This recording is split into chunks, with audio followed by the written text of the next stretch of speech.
हाय, क्रिक UPSC में आप सभी का स्वागत है। आज मैं आपको यूपीएससी की तैयारी में आपको हिस्ट्री की कौन सी बुक पढ़नी चाहिए इस बारे में आपको कुछ जानकारी देने जा रही हूँ। आज मैं आपको ये बताऊँगी कि प्राचीन भारत का इतिहास के लिए आप कौन से बुक को खरीदें।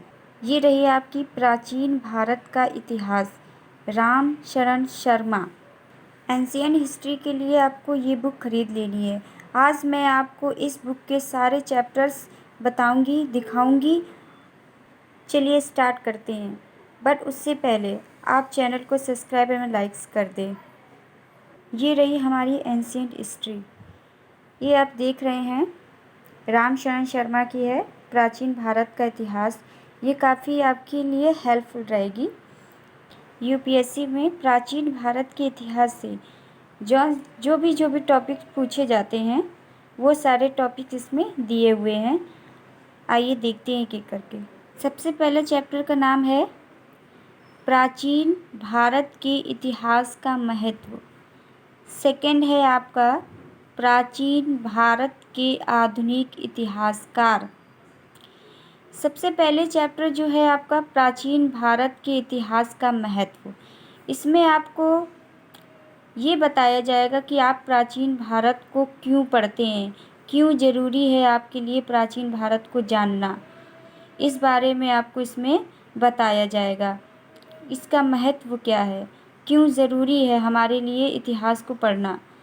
ये सारी बातें आपको चैप्टर फर्स्ट में बताई जाएंगी प्राचीन भारत के इतिहास के महत्व में। एंड जो सेकंड है आपका प्राचीन भारत के आधुनिक इतिहासकार। इसमें आपको ये बताया जाएगा कि जो प्राचीन भारत के जो अभी के जो इतिहासकार हैं, जिन्होंने प्राचीन भारत के इतिहास को अनेक भाषाओं में प्राचीन भारत के इतिहास का अनेक भाषाओं में अनुवाद किया है, इस बारे में आपको चैप्टर सेकंड में बताया जाएगा। चैप्टर थर्ड में आपको बताया जाएगा इतिहास का निर्माण और उसके स्रोत। इसमें आपको ये बताया जाएगा कि प्राचीन भारत के इतिहास का निर्माण किस तरीके से किया गया और क्या क्या स्रोत प्राप्त हुए जिसके आधार पर इतिहासकारों ने इतिहास को लिखा। एंड जो फोर्थ है वो आपका है भौगोलिक स्थिति। भौगोलिक स्थिति उस समय की कैसी थी।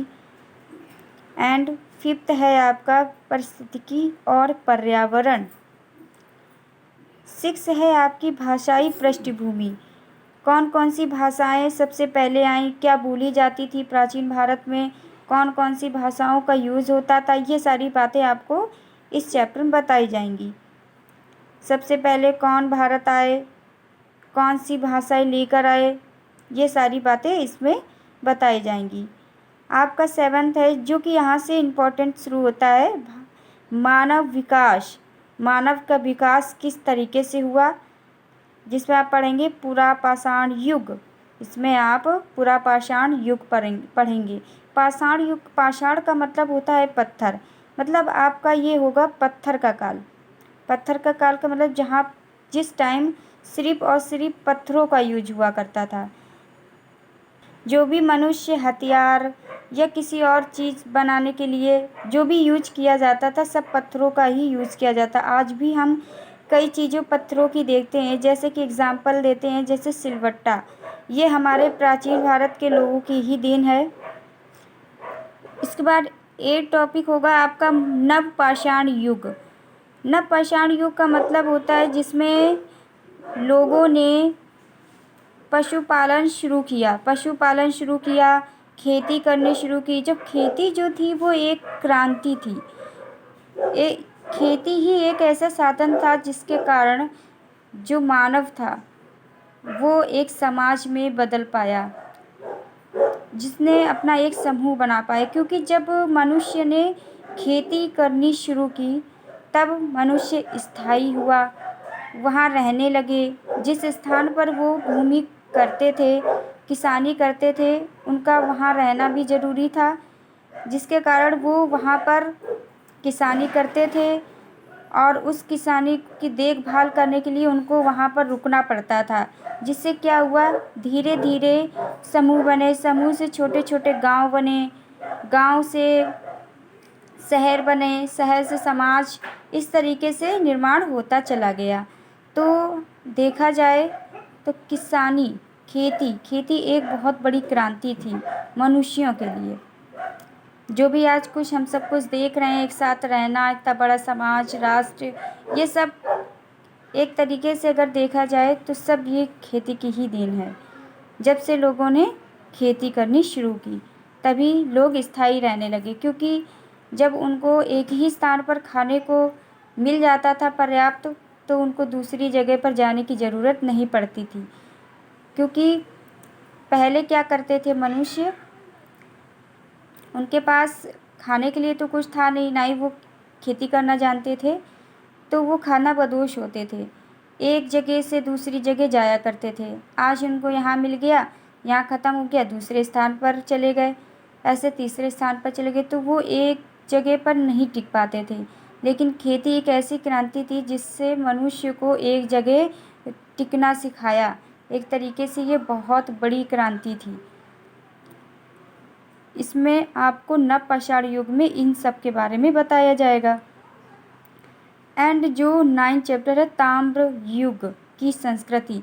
ताम्र युग का मतलब होता है, पाषाण युग का मतलब हुआ आपका कि जब मनुष्य सिर्फ पत्थर के बारे में जानता था, और ताम्र पाषाण युग का मतलब जब तांबा को भी वो मनुष्य जानने लगा। ये एक सबसे पहले धातु थी। अगर आपसे प्रश्न पूछा जाता है कि सबसे पहले किस धातु का प्रयोग किया गया, तो आप तांबे का बताएंगे, क्योंकि तांबे का ही यूज करना सबसे पहले इन्होंने सीखा था। तो ताम्र पाषाण युग के बारे में आपको 9 चैप्टर में बताया जाएगा। एंड 10 चैप्टर है आपकी हड़प्पा संस्कृति, जिसको आपने कई बार सुना होगा, पढ़ा भी होगा आपने, 9th 10th में पढ़ा भी होगा आपने। इंडस वैली सिविलाइजेशन, सिंधु घाटी, काशीयुगीन, इसके कई नाम हैं। हड़प्पा सभ्यता, हड़प्पा इसको इसलिए बोला जाता है क्योंकि इस सभ्यता का सबसे पहला खोजा गया जो स्थान था वो हड़प्पा ही था, इसलिए इस संस्कृति को हड़प्पा संस्कृति के नाम से भी जाना जाता है। काशीयुगीन इसलिए बोला जाता है क्योंकि इसमें क्या हुआ था, तांबा और कांसा दोनों का यूज हुआ था, इसलिए इसको काशीयुगीन सभ्यता भी बोली जाती है। सिंधु घाटी सभ्यता, क्योंकि ये सिंधु नदी के किनारे पर ये सभ्यता विकसित थी, इसलिए इसको सिंधु घाटी सभ्यता भी कहा जाता है। इसमें आपको सिंधु घाटी सभ्यता के समाज कैसे थे, वहाँ के लोग का रहन सहन कैसा था, उनकी रीति रिवाज क्या थे, किस तरीके से वहाँ का शहर का निर्माण था, क्या करते थे, ये आपको पता होगा कि ये जो सभ्यता थी ये नगरीय सभ्यता थी, ये ग्रामीण नहीं नगरीय सभ्यता थी। और नगरीय सभ्यता पुराने ज़माने में अगर देखा जाए तो ये बहुत बड़ी बात है कि इतने साल पुराने भी हम लोगों के यहाँ एक नगर था जिसका नाम था सिंधु घाटी सभ्यता। ये एक नगरीय सभ्यता थी, न कि ग्रामीण सभ्यता। इसमें आपको 10 चैप्टर में हड़प्पा सभ्यता के बारे में पूरी जानकारी दी जाएगी। अब आपकी 11वां है चैप्टर, आर्य संस्कृति की पहचान। आर्य संस्कृति, ये एक आर्य समाज किस तरीके से स्टार्ट हुआ, उनकी संस्कृति क्या थी, उस समय किस भगवान की या किस देवता की पूजा होती थी, किस तरीके से खान पीन था, किस तरीके का समाज था, इस बारे में आपको बताया जाएगा। एंड आपका 12 चैप्टर है ऋग वैदिक काल। ये सबसे पुराना काल वेद है। आपको पता होगा ना 4 वेद होते हैं, उसमें सबसे पुराना है ऋग्वेद। इस ऋग्वेद के बारे में आपको बताया जाएगा। फिर आपका 13 चैप्टर है उत्तर वैदिक काल के बारे में आपको बताया जाएगा। यहाँ पर किस तरीके से बस्तियाँ थीं, कैसा समाज था, कौन से देवता थे, क्या रीति रिवाज थी, सामाजिक ढांचे विस्तार कैसा था, इस बारे में आपको बताया जाएगा। फिर आएगा आपका जैन और बौद्ध धर्म। जैन और बौद्ध धर्म के बारे में आपने बहुत सुना होगा। जैन धर्म, बौद्ध धर्म, बुद्धा की इमेज आप आज भी देखते होंगे कई जगहों पर, लेकिन बौद्ध धर्म का जिस तरीके से तेज़ी से विस्तार हुआ उसी तरह तेज़ी से विघटन भी हो गया। लेकिन कई जगह पर ये अपने भारत से ही स्टार्ट हुआ था, लेकिन अपने इंडिया में अब इतना नहीं है जितना कि ये धर्म बाहर अपनाया गया है। आज हमारे भारत में जैन या बौद्ध इतने नहीं मिलेंगे जितने कि बाहर ही मिलेंगे आपको। लेकिन अगर देखा जाए तो इसकी शुरुआत तो अपने इंडिया से ही हुई थी, लेकिन अपनी इंडिया में ही नहीं टिक पाया। अब आपका आता है 15 चैप्टर, प्रादेशिक राज्य और मगध का उदय। अब यहाँ पर क्या हो गया है, अब यहाँ पर राजाओं का विस्तार शुरू हो रहा है। पहले क्या हुआ था, पाषाण, पहले लोगों ने पत्थर का युद्ध सीखा, धीरे धीरे विकसित हुए। तांबे का प्रयोग करना शुरू कर दिया उन्होंने। नगरीय व्यवस्था हुई, धीरे धीरे आर्य समाज आए, ऋग्वैदिक काल आए, वेद आए, वेदों से धीरे धीरे जैन बौद्ध आए जिन्होंने ज्ञान दिया। इसके बाद क्या होता है, अब राज्य बनने शुरू हो गए, क्योंकि जब खेती शुरू हुई तो मैंने आपको पहले ही बताया था कि खेती शुरू हुई तो लोग स्थायी हो गए। जब स्थायी हो गए तो समाज बनना बिल्कुल संभव है, जिससे जब समाज होगा तो उसका एक राजा भी होगा। तो राजाओं की स्थिति यहाँ से शुरू होती है 15 से, प्रादेशिक राज्य और मगध का उदय। अब पढ़ते हैं 16 चैप्टर आपका है ईरान और मकदूनिया का आक्रमण। ये आक्रमण भी स्टार्ट हो रहे हैं, ये बाहरी आक्रमण हैं अपने भारत पर। 17 बुद्ध काल और राज्य और वर्ण व्यवस्था, ये काल के बारे में बताया जा रहा। मौर्य काल, आपने सुना होगा मौर्य काल, चंद्रगुप्त मौर्य के बारे में। अब राजा महाराजा शुरू हो रहे हैं। मौर्य काल, चंद्रमौर्य साम्राज्य का गठन, अशोक, ये सारे लोग इसी में आएंगे। अशोक के शिलालेख, इन सब सारी चीज़ों की जानकारी आपको मौर्य काल में दी जाएगी। मौर्य शासन का महत्व, मौर्य काल बताया जाता है बहुत बड़ा काल था। ये बहुत बड़ा साम्राज्य भी था, जो माना जाता है कि कुछ स्थानों को छोड़कर ये पूरे भारत में फैला हुआ था। 20 चैप्टर है मध्य एशिया से संपर्क और उसका प्रभाव। मध्य एशिया के बारे में आपको बताया जाएगा। इसमें सातवाहनों के बारे में बताया जाएगा। सुदूर दक्षिण में इतिहास का उद्भव, जब पूर्व पश्चिम और उत्तर में समाज का विकास हो रहा था तो दक्षिण में भी कुछ छोटे छोटे राज्य विकसित हो रहे थे। 23 है शिल्प वाणिज्य और शहरी विकास। वहाँ की शिल्पकला कैसी थी, किस तरीके का शहरी विकास था, जब राजाओं का आना शुरू हुआ तो किस तरीके से शहरीकरण था, इस सब बारे में जानकारी आपको दी जाएगी। 24 है गुप्त साम्राज्य का उद्भव और विकास। चंद्रगुप्त प्रथम के बारे में इसमें आपको जानकारी दी जाएगी, इनका पतन कैसे हुआ, समाज कैसा था।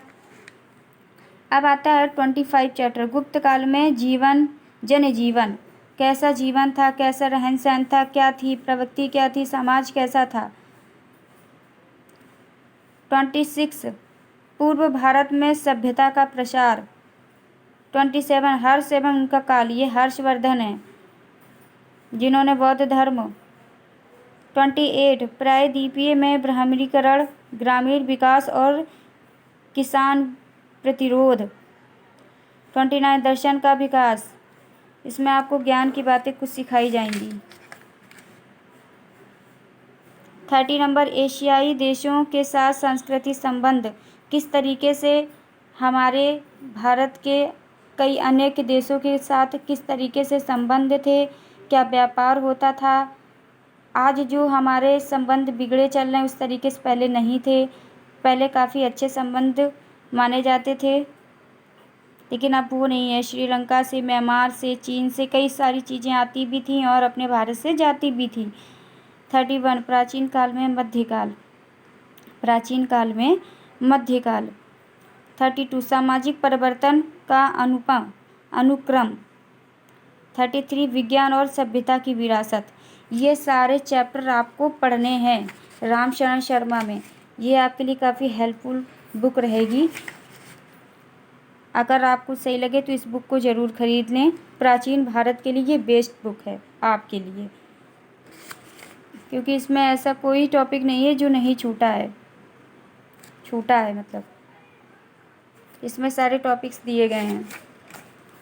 रामशरण शर्मा की प्राचीन भारत के लिए मैं आपको सजेस्ट करूँगी कि आप यही बुक खरीद लें, काफ़ी हेल्पफुल आपके लिए रहेगी। और एक एक करके आराम से चैप्टर्स को पढ़ें, समझें, और इसके बाद आपकी सेट को भी लगाएं। देखें किस तरीके से क्वेश्चंस यूपीएससी आपके पूछती है, किस तरीके से प्रश्न आएंगे। ऐसा नहीं है कि सिर्फ आपको बुक पढ़ लेनी है, इस बुक को एक बार नहीं बल्कि कई बार पढ़ना है। जैसे लोग क्या करते हैं कि कई वीडियोस देखते हैं, उन्होंने किसी और राइटर की बताई, आप इसकी भी पढ़ लो, उसकी भी पढ़ लो, लेकिन मेरा मानना है कि आप 10 बुकों को पढ़ने से अच्छा है एक बुक को ध्यान से पढ़ लें। मेरे लिए कहना तो यही आपके लिए ज़रूरी है कि आपके लिए रामशरण शर्मा बेस्ट बुक है, तो इसे कृपया ख़रीद लें। चाहे तो आप ऑनलाइन भी ख़रीद सकते हैं और चाहे तो आप अपने पास में कहीं भी कुछ स्टॉल से भी आप ये परचेस कर सकते हैं। अगर वीडियो अच्छी लगी हो तो लाइक कर दें।